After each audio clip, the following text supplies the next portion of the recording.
बिस्मिल्लाहिर्रहमानिर्रहीम। अस्सलाम वालेकुम। मैं हूं डॉक्टर मुज़म्मिल अय्यूब। आज हम बात करेंगे प्राइवेट पार्ट्स के इर्द गिर्द होने वाली फंगल इन्फेक्शन या खारिश के बारे में, जिसे मेडिकल की ज़ुबान में टीनिया क्रूरिस भी कहते हैं। ये मर्दों और औरतों दोनों को मुतासिर कर सकती है, लेकिन मर्दों में इसकी शरह ख़वातीन के मुकाबले में 3 गुना ज़्यादा होती है।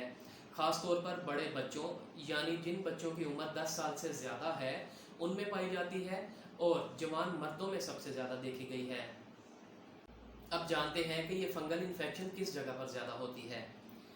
इसमें ये पहले बात क्लियर करना ज़रूरी है कि ये फंगल इन्फेक्शन प्राइवेट पार्ट्स के ऊपर बिल्कुल नहीं होती, बल्कि प्राइवेट पार्ट्स के इर्द गिर्द की जिल्द या इसके चारों अतराफ में हो सकती है, यानी पेट के निचले हिस्से में, टांगों के बीच में और हिप्स के दरमियान में होती है। इन जगहों पर भी इसलिए ज़्यादा होती है क्योंकि इन जगहों पर जिस्म के बाकी हिस्सों के मुकाबले में गर्मी और नमी ज़्यादा होती है। ये फंगल इन्फेक्शन किन लोगों को ज़्यादा होती है? नंबर 1, ऐसे मरीज़ जिन्हें पाँव की उंगलियों के दरमियान या हाथ के नाखून में पहले से फंगल इन्फेक्शन मौजूद हो। नंबर 2, ऐसे मरीज़ जिन्हें प्राइवेट पार्ट्स पर पहले भी फंगल इन्फेक्शन हो चुकी हो। नंबर 3, मुतासरा मरीज़ के इस्तेमाल शुदा बिस्तर, तौलिया या लिबास इस्तेमाल करने से फैलती है। नंबर 4, ऐसे मरीज़ जिन्हें पसीना ज़्यादा आता हो। नंबर 5, ऐसे मरीज़ जो तंग लिबास या फिटिंग वाले कपड़े पहनते हों। नंबर 6, ऐसे मरीज़ जो खारिश के लिए सेल्फ मेडिकेशन करते हों, यानी स्टीरॉइड वाली क्रीमों का इस्तेमाल बहुत ज़्यादा करते हों। टीनिया क्रूरिस की अलामत क्या होती हैं? इस कंडीशन में मरीज़ को इंग्वाइनल एरिया से खुजली और खारिश शुरू होती है। इंग्वाइनल एरिया हमारे प्राइवेट पार्ट्स के दोनों अतराफ एक ऐसा एरिया होता है जहां पर पेट के नीचे वाला हिस्सा और टांगों के बीच वाला हिस्सा आपस में आकर मिलते हैं और फोल्ड की शक्ल इख्तियार करते हैं। तो ये यहाँ से शुरू होती है और फैलती हुई पेट के नीचे वाले हिस्सों, हिप्स के दरमियान और टांगों के बीच वाले हिस्से में आ जाती है। इन जगहों पर यह खारिश एक दायरे की शक्ल में बनना शुरू होती है, जिसका साइज शुरू में छोटा होता है। बाद में ये दायरा फैलता हुआ एक बड़ा दायरा बन जाता है। इन दायरों की तादाद एक या एक से ज़्यादा हो सकती है। जब हम इन दायरों का गौर से मुआयना करते हैं तो ये अंदर से बिल्कुल साफ नज़र आते हैं और इसकी बैरूनी किनारों या दीवारों पर छोटे छोटे से दाने बने होते हैं। कुछ दिनों का जो दायरा होता है वो नामुकम्मल और छोटा नज़र आता है और उसके दानों में से पानी भी निकल रहा होता है, जबकि पुरानी खारिश का दायरा साइज़ में भी बड़ा होता है और उसकी खारिश खुश्क भी होती है। टीनिया क्रूरिस की पेचीदगियाँ क्या होती हैं? बर वक्त इलाज ना करवाने की सूरत में मुतासरा हिस्सों पर मुख्तलिफ किस्म की पेचीदगियाँ नमूदार हो सकती हैं, जिन पर वक्त और पैसा दोनों ज़्यादा लगते हैं। नंबर 1, बैक्टीरियल इन्फेक्शन की वजह से वहाँ पर पीप वाले दाने और ज़ख्म बन सकते हैं। नंबर 2, वहाँ की मुतासरा स्किन इंतहाई खुश्क हो जाती है, जिससे उसकी रंगत भी बदल जाती है। नंबर 3, एक ऐसी कंडीशन नमूदार होना शुरू हो जाती है जिसे हम टीनिया इनकॉग्निटो के नाम से जानते हैं। इस कंडीशन में बीमारी की अपनी शक्ल सूरत और पहचान ही तब्दील हो जाती है, और ये उन लोगों में ज़्यादा पाई जाती है जो कि खारिश की वजह से सेल्फ ट्रीटमेंट करते हैं और बेटनोवेट, डर्मोवेट जैसी क्रीमों का इस्तेमाल करते हैं, क्योंकि इन क्रीमों में स्टीरॉइड की बहुत ज़्यादा मिकदार मौजूद होती है। टीनिया क्रूरिस का इलाज क्या होता है? देखा गया है कि बहुत से लोग इस कंडीशन के लिए खुद से अद्वियात शुरू कर देते हैं या अताई डॉक्टरों के पास इलाज के लिए चले जाते हैं।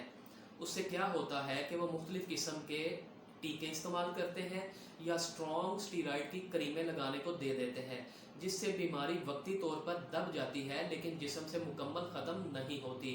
इसका मरीज़ बाद में खमियाजा भुगतते रहते हैं। अब इसका प्रॉपर तरीका ये है कि इसका इलाज शुरू करने से पहले एक दफ़ा क्वालिफाइड डॉक्टर से इसकी तशख़ीस करवा ली जाए। तशख़ीस हो जाएगी तो प्रॉपर ट्रीटमेंट भी शुरू हो जाएगा। अब जब क्वालिफाइड डॉक्टर इसका ट्रीटमेंट शुरू करते हैं तो उसमें 2 तरह की अद्वियात इस्तेमाल करवाते हैं।